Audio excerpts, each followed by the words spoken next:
विष्णु पुराण द्वितीय अंश दूसरा अध्याय भूगोल का विवरण। श्री मित्र जी बोले, हे ब्रह्मन, आपने मुझसे स्वांभु मनु के वंश का वर्णन किया। अब मैं आपके मुखारविंद से संपूर्ण पृथ्वीमंडल का विवरण सुनना चाहता हूँ।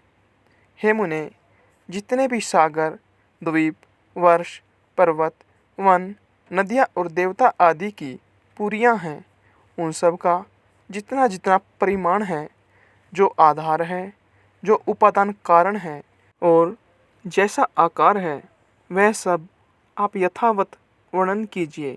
श्री पराशर जी बोले, हे मित्र, सुनो, मैं इन सब बातों का संक्षेप से वर्णन करता हूँ। इनका विस्तार पूर्वक वर्णन तो 100 वर्षों में भी नहीं हो सकता। हे द्विज, जम्बू, पलक्ष, शालमल, कुश, क्रौंच, शाक और सातवां पुष्कर, ये सातों द्वीप चारों ओर से खारे पानी, विषुरस, मदिरा, घृत, दधि, दुग्ध और मीठे जल के 7 समुद्रों से घिरे हुए हैं। हे मित्र, जम्बू द्वीप इन सब के मध्य में स्थित है और उसके भी बीचों बीच में सुवर्ण में सुमेरु पर्वत है। इसकी ऊंचाई 84,000 योजन है तथा नीचे की तरफ यह 16,000 योजन पृथ्वी में घुसा हुआ है। इसका विस्तार ऊपरी भाग में 32,000 योजन है तथा नीचे केवल 16,000 योजन है। इस प्रकार यह पर्वत इस पृथ्वी रूप कमल की कर्णिका कोश के समान है। इसके दक्षिण में हिमवान, हेमकूट और निषद तथा उत्तर में नील, श्वेत और श्रृंगी नामक वर्ष पर्वत हैं। उनमें बीच के 2 पर्वत निषद और नील 1-1 लाख योजन तक फैले हुए हैं। उनसे दूसरे 10-10 हजार योजन कम हैं, अर्थात हेमकूट और श्वेत 90-90 हजार योजन तथा हिमवान और श्रृंगी 80-80 सहस्त्र योजन तक फैले हुए हैं। वे सभी 2-2 सहस्त्र योजन ऊंचे और इतने ही चौड़े हैं। हे द्विज, मेरु पर्वत के दक्षिण की ओर पहला भारतवर्ष है तथा दूसरा किमपुरुष वर्ष और तीसरा हरिवर्ष है। उत्तर की ओर प्रथम रम्यक, फिर हिरण्मय और तदनंतर उत्तर कुरुवर्ष है, जो भारतवर्ष के समान है। हे द्विजश्रेष्ठ, इनमें से प्रत्येक का विस्तार 9-9 हजार योजन है तथा इन सब के बीच में इलावर्त वर्ष है, जिसमें सुवर्ण में सुमेरु पर्वत खड़ा हुआ है। हे महाभाग, यह इलावर्त वर्ष सुमेरु के चारों ओर 9,000 योजन तक फैला हुआ है। इसके चारों ओर 4 पर्वत हैं। ये चारों पर्वत मानो सुमेरु को धारण करने के लिए ईश्वरकृत किलियां हैं। इनमें से मंदराचल पूर्व में, गंधमादन दक्षिण में, विपुल पश्चिम में और सुपार्श्व उत्तर में है। ये सभी 10-10 हजार योजन ऊंचे हैं। इन पर पर्वतों की ध्वजाओं के समान क्रमशः 1100-1100 योजन ऊंचे कदम्ब, जम्बू, पीपल और वट के वृक्ष हैं। हे महामुने, इनमें जम्बू जामुन वृक्ष जम्बूद्वीप के नाम का कारण है। उसके फल महान गजराज के समान बड़े होते हैं। जब वे पर्वत पर गिरते हैं तो फटकर सब ओर फैल जाते हैं। उनके रस से निकली जम्बू नाम की प्रसिद्ध नदी वहाँ बहती है, जिसका जल वहाँ पर रहने वाले पीते हैं।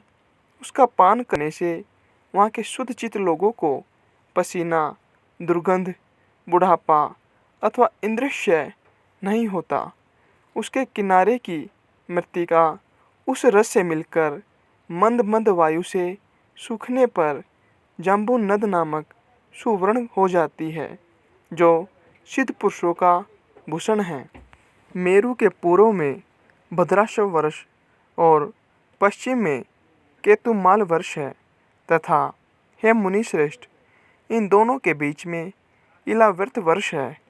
इसी प्रकार उसके पूर्व की ओर चैत्ररथ, दक्षिण की ओर गंधमादन, पश्चिम की ओर वेबराज और उत्तर की ओर नंदन नामक वन है तथा सर्वदा देवताओं से सेवनीय अरुणोद, महाभद्र, असितोद और मानस ये 4 सरोवर है। हे मित्र, शीतांब, कुमुद, कुर्री, माल्यवान तथा वकैंक आदि पर्वत मेरु के पूर्व दिशा में केसराचल है। त्रिकुट, शिशिर, पतंग, रुचक और निषाद आदि केसराचल उसके दक्षिण ओर है। सिखिवासा, वेडुर्य, कपिल, गंधमादन और जारूधी आदि उसके पश्चिम में केसर पर्वत है तथा मेरु के अति समीप इलावर्त वर्ष में और जठरादि देशों में स्थित शंखकूट, ऋषभ, हंस, नाग तथा कालंज आदि पर्वत उत्तर दिशा में केसराचल है। हे मित्र, मेरु के ऊपर अंतरिक्ष में 14 सहस्त्र योजन के विस्तार वाली ब्रह्मा जी की महापुरी यानी ब्रह्मपुरी है। उसके सब ओर दिशा एवं विदिशाओं में इंद्र आदि लोकपालों के 8 अति रमणीक और विख्यात नगर हैं। श्री गंगा जी चंद्रमंडल को चारों ओर से आप्लावित कर स्वर्गलोक से ब्रह्मपुरी में गिरती है। वहाँ गिरने पर वे चारों दिशाओं में क्रम से सीता, अलकनंदा, चक्षु और भद्रा नाम से 4 भागों में विभक्त हो जाती है। उनमें से सीता पूर्व की ओर आकाश मार्ग से एक पर्वत से दूसरे पर्वत पर जाती हुई अंत में पूर्व स्थित भद्रावर्ष को पार कर समुद्र में मिल जाती है। इसी प्रकार अलकनंदा दक्षिण दिशा की ओर भारतवर्ष में आती है और 7 भागों में विभक्त होकर सब में मिल जाती है। चक्षु पश्चिम दिशा के समस्त पर्वतों को पार कर केतुमाल नामक वर्ष में बहती हुई अंत में सागर में जा गिरती है। भद्रा उत्तर के पर्वतों और उत्तर कुरु वर्ष को पार करती हुई उत्तरीय समुद्र में मिल जाती है। माल्यवान और गंधमादन पर्वत उत्तर तथा दक्षिण की ओर नीलाचल और निषद पर्वत तक फैले हुए हैं। उन दोनों के बीच में किरणकाकार मेरु पर्वत स्थित है।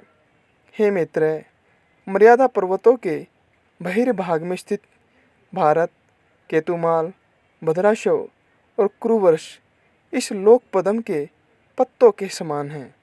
जठर और देवकूट ये दोनों मर्यादा पर्वत है जो उत्तर और दक्षिण की ओर नील तथा निषद पर्वत तक फैले हुए हैं। पूर्व और पश्चिम की ओर फैले हुए गंधमादन और कैलाश ये 2 पर्वत जिनका विस्तार 80 योजन है, समुद्र के भीतर स्थित है। पूर्व के समान मेरु के पश्चिम ओर भी निषद एयर पारियात्र नामक 2 मर्यादा पर्वत स्थित है। उत्तर की ओर त्रिशृंग और जारूदी नामक वर्ष पर्वत है। ये दोनों पूर्व और पश्चिम की ओर समुद्र के गर्भ में स्थित हैं। इस प्रकार हे मुनिवर, तुमसे जठर आदि मर्यादा पर्वतों का वर्णन किया, जिनमें से 2 मेरु की चारों दिशाओं में स्थित है।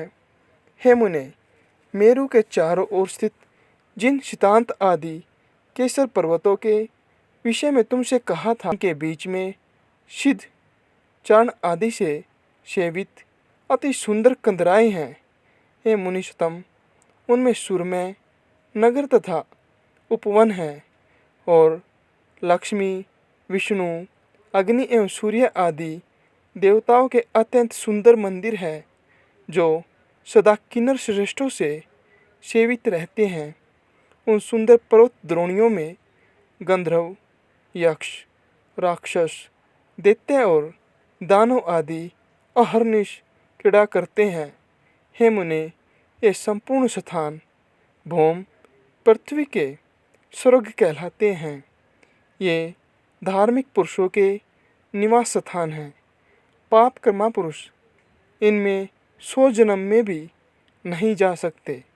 हे द्विज, श्री विष्णु भगवान भद्राश्व वर्ष में हयग्रीव रूप से, केतुमाल वर्ष में वराह रूप से और भारतवर्ष में कुर्म रूप से रहते हैं तथा वे भक्त प्रतिपालक श्री गोविंद कुरु वर्ष में मत्स्य रूप से रहते हैं।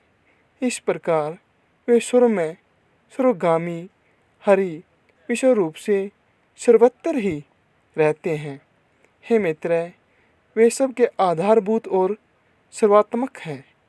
किम पुरुष आदि जो 8 वर्ष है, उनमें शोक, शर्म, उद्वेग और क्षुधा का भय आदि कुछ भी नहीं है।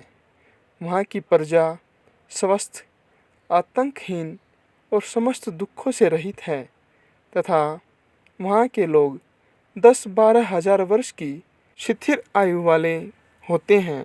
उनमें वर्षा कभी नहीं होती, केवल पार्थिव जल ही है और न उन स्थानों में कृत आदि युग की ही कल्पना है।